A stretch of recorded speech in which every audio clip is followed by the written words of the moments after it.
कहानी ब्रेन नाम की एक लड़की की है जो अपने घर में बिल्कुल अकेली रहती थी। इसका घर टाउन से बाहर होता है। ब्रेन की मॉम की मौत के बाद इसका इस दुनिया में कोई भी नहीं था, तो इसलिए ये अकेले ही रहा करती थी। उसकी मॉम का एक सपना था टाउन का मॉडल बनाने का, जो कि ब्रेन अब उसे पूरा करना चाहती थी। उसने अपने टाउन का पूरा मॉडल तैयार किया था, जिसे ये वक्त के साथ साथ ठीक भी करती रहती और कुछ तब्दीलियाँ भी। ब्रेन अपना गुजारा करने के लिए कपड़े सिया करती थी। एक दिन जब कपड़े सीने के बाद उन्हें देने जा रही थी तो उसे अपने घर के बाहर अजीब सा दायरा बना हुआ दिखाई देता है, जिसे वो पानी से मिटाने की कोशिश भी करती है मगर नहीं कर पाती। अब खैर वो गाड़ी चलाकर टाउन की तरफ निकल जाती है। रास्ते में उसे एक लड़का मिलता है जिसे वो पसंद किया करती थी, मगर जब वो गाड़ी रोककर उसकी तरफ देखती है वो लड़का वहाँ से चला गया था। यहाँ पर हमें पता चलता है कि टाउन के लोग ब्रेन को बिल्कुल भी पसंद नहीं करते थे, इसलिए उसका घर टाउन से बाहर था। आखिर ऐसी क्या वजह थी जिसका पता हमें आगे जाकर चलेगा। ब्रेन भी यहाँ पर आना तो नहीं चाहती थी, मगर टाउन में आना उसकी मजबूरी थी, क्योंकि यहाँ के कब्रिस्तान में उसकी मॉम दफन थी। इसलिए हर बार वो अपनी मॉम की कब्र पर लाजमी जाती। तभी जब ये उधर जाती है तो उधर भी बहुत से लोग थे। ब्रेन जब उन्हें हाय बोलती है तो कोई भी बेचारी का जवाब नहीं देता, सभी उसे इग्नोर कर रहे थे, मतलब कोई भी उस पर तवज्जो नहीं देता। अब रास्ते में जाते हुए इसे अपनी बचपन की दोस्त मॉड के मॉम डैड दिखाई देते हैं, जिन्हें देखकर ये छुप जाती है। यहाँ पर ये बात तो साफ थी कि इसका टाउन में आना बिल्कुल मना था। ब्रेन खुद अकेली नहीं रहना चाहती थी, बल्कि ये उसकी मजबूरी थी। अब वो घर आकर अपनी बचपन की दोस्त मॉड को खत लिखती है। तभी उसके घर पोस्टमैन डाकिया आता है, जो एक बॉक्स देने आया था जिसमें एक छोटा सा स्कूल था जो इसने अपने टाउन के मॉडल के लिए मंगवाया था। वो स्कूल को अपने मॉडल में रखकर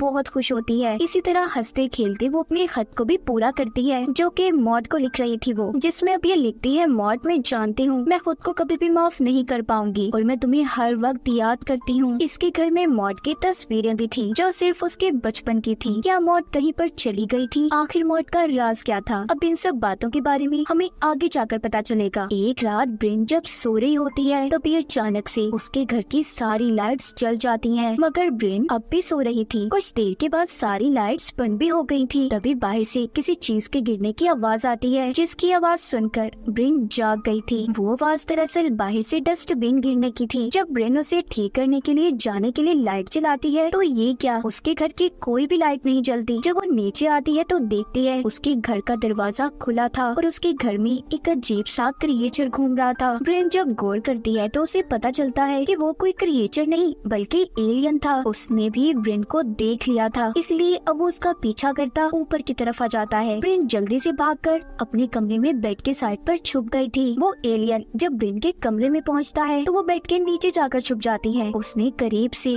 उस एलियन के पाँव देखे थे जो बहुत ही अजीब थे। फिर जब उस एलियन को कोई नहीं मिलता वो खिड़की से बाहर निकल जाता है। अब ब्रेन जल्दी से खिड़की को बंद करती है। तभी उसे महसूस होता है कि जैसे वो एलियन उसकी छत पर चल रहा हो, इसलिए वो अब जल्दी से नीचे जाकर अपने दरवाजे को भी बंद कर लेती है। तभी उसके घर की सारी लाइट्स जलने बुझने लगती हैं। जितनी भी इलेक्ट्रॉनिक डिवाइसेस थी वो भी खुद ब खुद चल रही थी। ये सब देखकर ब्रेन पुलिस को कॉल करती है, मगर उसका फोन भी काम नहीं कर रहा था। फोन की भी वही हालत थी जो उसके फ्रिज की थी। दरअसल सब चीजों को वो एलियन ही कंट्रोल कर रहा था। ब्रेन डरकर कोने में जाकर बैठ जाती है। तभी उसके करीब वो एलियन आता है। यहाँ पर ब्रेन ने एलियन के चेहरे को गौर से देखा था, जिसे देखकर वो डर जाती है और उस एलियन को धक्का देकर अपने कमरे की तरफ भागती है। तभी एकदम से घर के दरवाजे में धमाका होता है जो ब्रेन को आकर लगा था। ये सब कुछ भी एलियन नहीं किया था, वो बिना हाथ लगाए उसके घर की हर चीज को कंट्रोल कर रहा था। अब जब ब्रेन टाउन के मॉडल की तरफ जा रही थी तो एलियन उस टेबल को भी गिरा देता है। तभी ब्रेन के हाथ में टेबल की टूटी हुई लकड़ी आती है। यहाँ पर एलियन जब ब्रेन को पकड़ने की कोशिश कर रहा था तो ब्रेन उस लकड़ी के टुकड़े को एलियन के सर में मार देती है, जिससे उस एलियन की वहीं पर मौत हो गई थी। ये देखकर ब्रेन बहुत ज्यादा डर जाती है और सारी रात उस एलियन की लाश के आगे बैठकर गुजार देती है। जब सुबह होती है तो ब्रेन एलियन की लाश पर चादर ढकती है और पुलिस को भी कॉल करती है, मगर उसका फोन डेड था। फोन के साथ साथ घर की सारी इलेक्ट्रॉनिक डिवाइसेस भी खराब हो चुकी थी। इसका मतलब ये सब उस एलियन के मरने की वजह से हुआ था, क्योंकि सब कुछ वो कंट्रोल कर रहा था। ये देखकर ब्रेन अब यहाँ से जाने लगती है, मगर उसकी गाड़ी भी डेड थी। अब वो सोचती है कि उसे क्या करना चाहिए। तभी उसकी नजर अपने सर पर जाती है जहाँ से खून बह रहा था। अब वो जल्दी से नहाने जाती है और तैयार होकर अपने अंदर आने वाले रास्ते के आगे एक सोफा लगाकर बंद कर देती है। दरअसल कल रात एलियन से लड़ाई के दौरान इसका दरवाजा एलियन ने ब्लास्ट कर दिया था। उसने सोफा तो लगा दिया मगर इसका कोई फायदा नहीं था। खैर फिर भी अब वो साइकिल लेकर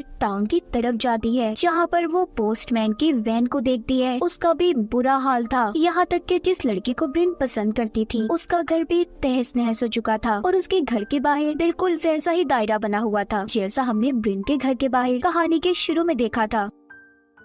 इसके बाद वो जल्दी से पुलिस स्टेशन जाती है, जहाँ पर मॉड के मॉम डैड थे। मॉड की मॉम उसके मुंह पर थूक देती है। इस बात को देखकर ये अंदाजा तो हो गया होगा कि मॉड के घर वाले उससे कितनी नफरत करते थे। ब्रिन इस बात को समझ चुकी थी कि उसे टाउन से कोई मदद नहीं मिलने वाली, इसीलिए वो रोते हुई अपने घर वापस जाती है। मगर रास्ते में उसकी तबीयत खराब हो रही थी, उसे संभालने वाला भी कोई नहीं होता। ब्रिन को ये समझ आ गई थी कि उसका इस टाउन में कोई भी नहीं है और उसका घर तो एलियन के हमले से तबाह हो गया। इसलिए जब वो अपने सामने से गुजरती हुई बस को देखती है, उसने यहाँ से जाने का फैसला कर लिया था कि इस टाउन को छोड़कर वो हमेशा हमेशा के लिए चली जाएगी। तभी हम देख पाते हैं टाउन के सभी घरों के सामने वो ही एक गोल दायरा था जो हमने ब्रिन के घर के बाहर कहानी के शुरू में देखा। मतलब यहाँ पर भी एलियन का हमला होने वाला था। वो दायरा एलियंस ने ही बनाया था। तभी बस में बैठे ब्रिन पर पोस्टमैन हमला कर देता है। दरअसल वो एलियन के कंट्रोल में था। उसके गले में कोई ऐसी चीज थी जिससे एलियन का इंसानों पर कब्जा हो चुका था। एलियन नहीं चाहते थे कि कोई भी इंसान इस टाउन को छोड़कर चला जाए, इसलिए पोस्टमैन भी ब्रिन को रोक रहा था। उस बस में और भी बहुत से लोग थे जो एलियंस के कब्जे में थे। अब उनसे बचते हुए ब्रिन भागकर एक चर्च में आ जाती है, मगर वहाँ का दरवाजा बंद था। पास ही में वो एक कब्रिस्तान देखती है। अब वो उसके अंदर एक कब्र के पास जाती है जो कि मॉड की थी, यानी कि इसके बचपन की दोस्त मर चुकी थी, जो कि ब्रिन की गलती की वजह से मरी थी और इसीलिए टाउन के सभी लोग इससे नफरत करते थे, खास तौर पर मॉड के मॉम डैड। कहानी में एक पहलू तो क्लियर हो गया, मॉड मरी हुई थी जिसकी वजह ब्रिन खुद थी, इसीलिए वो अपने दोस्त को खत लिखती रहती कि वो उसे माफ कर दे, वो बहुत शर्मिंदा है। तभी ब्रिन की नजर जब आसमान पर जाती है तो देखती है हर तरफ काले बादल छा गए हैं। आसमान पर बहुत सारी एलियन स्पेसशिप थे। वो डर कर जब वहाँ से भागती है तो आगे वो उसी लड़के के घर पहुँचती है जिसको वो पसंद करती थी। वहाँ पर और भी बहुत से लोग थे जो सभी आसमान की तरफ हाथ ऊपर करके खड़े हुए थे। उन सब के गले के अंदर भी वही चीज थी जो हमने पोस्टमैन के गले के अंदर देखी। इसका मतलब इन पर भी एलियंस का कब्जा था। आगे जब ब्रिन अपने घर पहुंचती है तो देखती है उस एलियन की लाश अब भी वहीं पर पड़ी थी जिसको इसने मारा था। उसके मुंह से अजीब सा लिक्विड निकल रहा था। जब वो आसमान पर दोबारा देखती है, काले बादल चारों तरफ थे। ब्रिन समझ चुकी थी कि एलियंस का हमला दोबारा होने वाला है, इसलिए वो डरने के बजाय एलियंस का मुकाबला करने की तैयारी में लग जाती है। घर के अंदर जाकर वो एक लाइटर उठाती है और साथ ही एक कटर पानी को उबलने उसने चूल्हे पर रख दिया था। फिर खिड़कियां दरवाजे सभी बंद कर देती है। उसके घर के बाहर वाला दरवाजा जो टूटा हुआ था वहाँ पर वो एक चादर कीलों से लगा देती है। थोड़ी देर बाद कीलें जो इसने ठोकी थी खुद ही बाहर निकलकर गिर जाती हैं, क्योंकि यहाँ पर अब एलियंस आ चुके थे। सबसे पहले वो अपने साथी एलियन की लाश को खींचते हैं जिसे ब्रिन ने मार दिया था। ये देखकर ब्रिन घर के बेसमेंट में जाकर छुप जाती है। तभी एक दूसरा एलियन इसके घर में दाखिल होकर इसके पास बेसमेंट में आ गया था। वो उस एलियन को कैंची उठाकर मारना चाहती थी, लेकिन उसके अंदर जो ताकत थी वो हर चीज को अपनी तरफ खींच सकता था, इसीलिए वो कैंची को भी खींच लेता है। ब्रिन के हाथ में मॉड और उसकी जो तस्वीर थी उसे भी एलियन ने अपनी तरफ खींच लिया था और उसे बहुत ही गौर से देख रहा होता है। इसी बात का फायदा उठाकर ब्रिन वहाँ से भाग गई थी और वापिस ऊपर आ जाती है। तभी ऊपर उसे एक छोटा एलियन दिखाई देता है। था तो वो छोटा मगर उसके हाथ बहुत लंबे थे। वो ब्रिन को अपने हाथों से पकड़ने की कोशिश कर रहा था। ब्रिन उससे अपने आप को छुड़वाती है और खोलता पानी जो इसने उबलने रखा था उस छोटे एलियन पर डाल देती है, मगर उस एलियन को इससे कुछ भी नहीं हुआ था। अब ब्रिन अपने बाथरूम में छुप गई थी, लेकिन वो एलियन इतना तेज था बाथरूम के दरवाजे को भी अपने हाथों से चीर फाड़ कर देता है। तभी ब्रिन अब खिड़की के रास्ते वहाँ से भागने की कोशिश करती है। जल्दी से एलियन ने उसकी टांगों को पकड़ लिया था। ब्रिन झाड़ू उठाकर उस एलियन को मारती है। लड़ाई के दौरान झाड़ू का डंडा भी टूट जाता है। अब उसी टूटे हुए डंडे को ब्रिन उस एलियन के कंधे में मारती है। उसे अलमारी से लटका दिया था, फिर उसके सर में अलमारी का दरवाजा देकर मारती है। इतनी कोशिश के बाद आखिरकार उसने उस एलियन को मार दिया था। ब्रिन जब बाहर आती है तो एक और एलियन उसका इंतजार कर रहा था, जिसके अब हाथों के साथ साथ टांगे भी बहुत लंबी थी। यहाँ पर ब्रिन कुछ समझ नहीं पाती। तभी पीछे से पोस्टमैन आकर उसे अपने साथ ले जाता है, जो कि अब भी एलियन एलियंस के कंट्रोल में था। बाहर जो एलियन था वो इशारे से अपने साथियों को यहाँ पर बुलाता है। एलियंस का स्पेसशिप वहाँ पर आ चुका था, जो कि अब ब्रिन को अपने साथ ले जाना चाहते थे क्योंकि वो उनके साथियों को मार रही थी। तभी जब स्पेसशिप से सफेद रोशनी नीचे की तरफ आती है तो उस रोशनी की तरफ ब्रिन पोस्टमैन को धक्का दे देती है, लेकिन कुछ देर के बाद वो वापस जमीन पर आकर गिर जाता है। यहाँ पर मतलब साफ था, वो एलियन सिर्फ ब्रिन को ही यहाँ पर लेने आए थे। लंबी टांगों वाला एलियन भी ब्रिन के पीछे था, वो उसके घर के ऊपर चढ़ जाता है।